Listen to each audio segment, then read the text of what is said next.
Today we're making Black Forest Brandy Balls. It's a no-bake cookie that uses your favorite chocolate sandwich cookies. There's a bit of pecan in there and just a little bit of sugar for added sweetness. And then the brandy cherries just pull it all together. So you get all those notes that you love in a Black Forest cake without any of the work or the oven.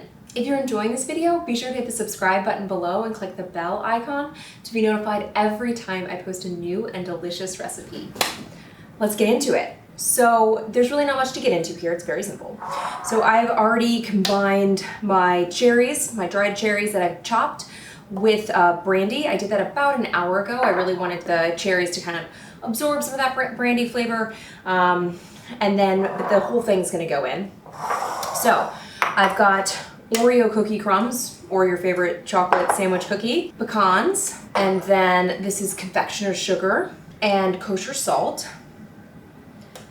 And then let's give that just a quick stir without the other ingredients. And then we've got butter that's been melted, obviously. And then our cherries. And then we're gonna stir this together.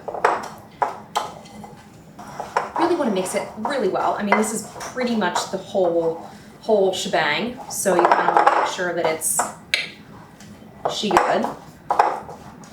Okay.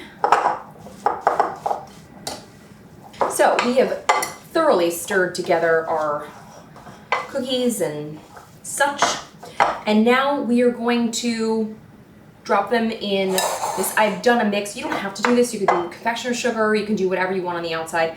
But this is a mixture of Oreo cookie crumbs and turbinado sugar. So it's really up to you. Kind of want to mix them into something just so that they have, like, you know, a little finished look. So I'm just going to scoop them onto here. You don't have to use the scoop. You could just drop them in there. That would be totally fine also. To work in batches, it's a lot faster, and then you can kind of just, like, you know, toss them out and then put them on your tray. You see how that, like, the turbinado and chocolate just kind of gives it like a nice finished appearance. If you want them to be perfectly circular, then you'll have to kind of re-roll them after they come out of the fridge, because right now they're pretty warm. It's also warm in here, and so they're not, like, feeling super happy about that. Okay, last one. Last one's okay. All right, now I'm gonna pop these in the fridge, and they need to chill at least 30 minutes, but they are better after the flavors have melded overnight. They just kind of, everything just, you know, melds together, everything blends, and it becomes this beautiful harmony. But 30 minutes is the minimum that they need. All right, it's been several hours and they are fully chilled, they're firm. Again, the flavors meld even better overnight because, like, the cherries, the brandy that's in the cherries and the cherries themselves kind of, like, you know, just all just mixes together, becomes one. But without further ado, it's time to try. All right, let's see. This one I think is a good candidate. So.